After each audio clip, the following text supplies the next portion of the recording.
In this video, we will look at the calculation of a partition coefficient of a solute, which is more soluble in one liquid phase versus another liquid phase. So if you have two immiscible phases, such as oil and water, so I'm going to call the organic phase as ORG. This could be oil, it could be cyclohexane or hexane, and it could be the other phase could be water, which I denote by aqueous. The partition coefficient or the Nernst partition coefficient between these two of a solute S of a solute A between these two phases is defined as Kn, capital Kn, and this is the concentration of A in the organic phase divided by the concentration of A in the aqueous phase. At equilibrium, the chemical potential of A must be the same in the two phases, or we can write this as mu A organic must be equal to the chemical potential of A in the aqueous phase. We can expand this into a standard chemical potential in the organic phase plus gas constant temperature logarithm of the activity of A in the organic phase, and something similar on the right hand side. This equation can be rearranged to eventually get the ratio between the activities in the organic phase and the aqueous phase being equal to the exponential of the difference in the chemical potential in the two phases.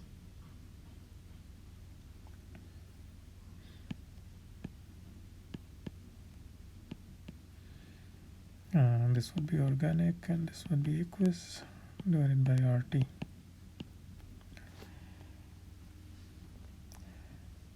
For all future discussions in this video, we will assume that we have dilute solutions. So the activity of A is given by the activity coefficient multiplied by the concentration of A divided by some standard concentration, and under dilute conditions the activity coefficient is 1 and the standard concentration is 1 molar. So the activity is simply the concentration. In this case, the ratio between the concentrations of A in the organic phase and the aqueous phase is given by exponential of the difference in chemical potential, which is also the difference in free energy of A in the two phases. So if you can measure this ratio, which is also the partition coefficient, then you can predict the free energy change accompanied by movement of a single molecule of A from an aqueous phase to the organic phase.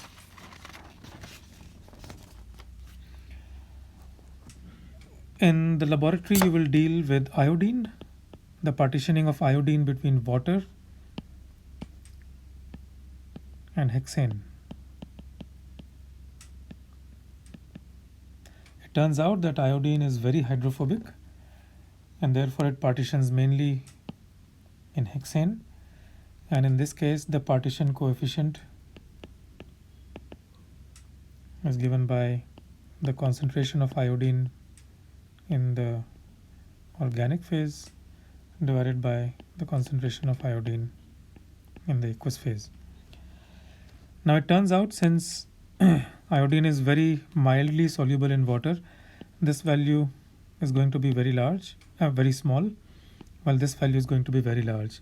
If you divide a very large value by a very small value, you're very likely to have very high experimental errors. So in order to calculate this partition coefficient, we will use a slightly different method. We will measure the concentrations of iodine in hexane versus a solution containing a salt of iodide, could be potassium iodide, and water. If this happens, Then there is free iodide ions in solution, and these free iodide ions will react with iodine to form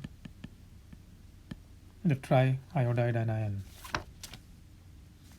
So there's a new equilibrium associated with this reaction, where aqueous iodine reacts with whatever little amount of iodine is there in solution to form triiodide, which is also aqueous. The equilibrium constant for this is given by the concentration of the products. Remember, we are assuming dilute solutions.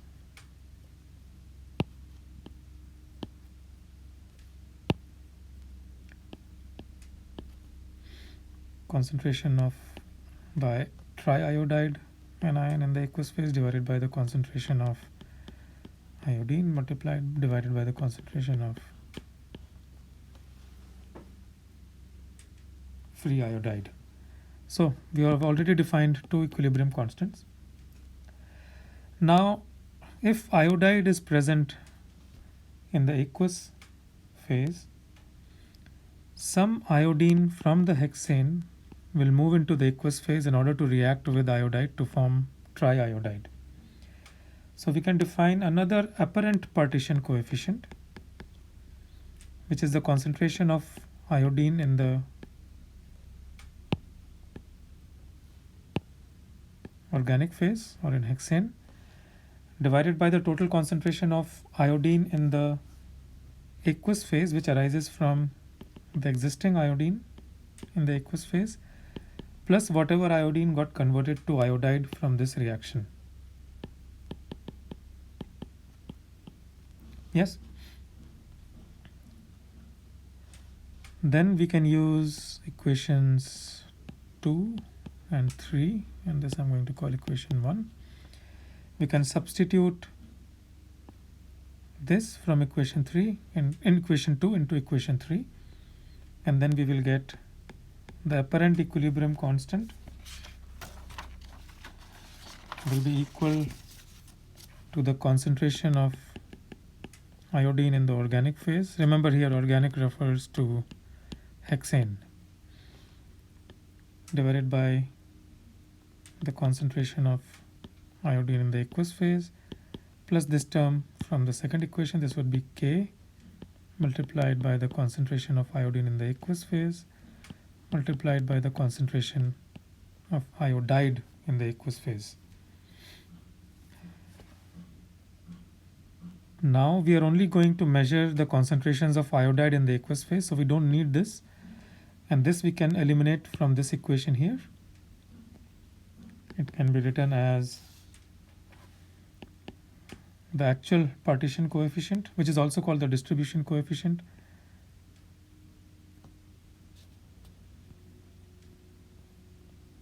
multiplied by the concentration of iodine in the aqueous phase divided by the concentration of iodine in the aqueous phase plus the equilibrium constant for triiodide formation multiplied by the concentration of iodine in the aqueous phase multiplied by concentration of iodide in the aqueous phase.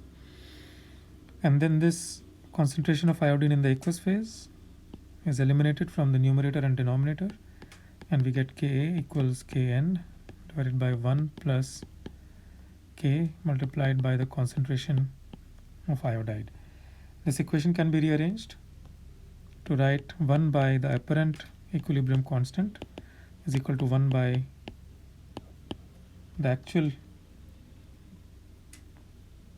partition coefficient or partition distribution coefficient. Okay, I'm sorry, Ka refers to the apparent partition coefficient, Kn is the actual partition coefficient, plus K divided by Kn multiplied by the concentrations of iodide. So if I were to plot 1 by Ka versus the concentration of iodide, I would be able to obtain the value of Kn as the intercept. 1 by Kn would be the intercept, K and K divided by Kn would be the slope, and therefore one can obtain the value of Kn from all of this. So this is the method that you will use in the laboratory to measure the partition coefficient of iodine in the hexane and water, in an immiscible mixture of hexane and water. This partition coefficient has several uses in particularly pharmacy. So when you have a partition coefficient Kn, it represents the ability of a molecule A to partition into the organic phase versus the aqueous phase. In pharmacy, the organic phase is usually the membrane. This Kn is also called P in pharmacy, and often the 10th base logarithm of P is used to characterize the hydrophobicity of drugs. Drugs must be able to partition into a membrane in order to be absorbed into cells, and therefore log 10P is a very good measure of the hydrophobicity of a drug. If a drug is too hydrophobic, of course, everything will partition into the membrane and will never go inside the cell. So log 10P has a lot of uses in pharmacy. Remember, P is the same as the partition coefficient. In environmental science also, hydrophobicity is important because it indicates the ability of a pollutant to be able to enter waterways and therefore to enter human bodies.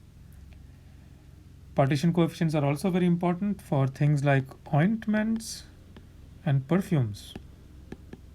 So you must know how much a certain organic compound will partition into water or oil. It is also important in separation processes in metallurgy. So there are impurities that can be separated using partitioning between two different immiscible phases. Another example of the partition coefficient is when you have butter on bread. So assume this is a bread slice and you have applied some yellow butter on it, which contains crystals of salt.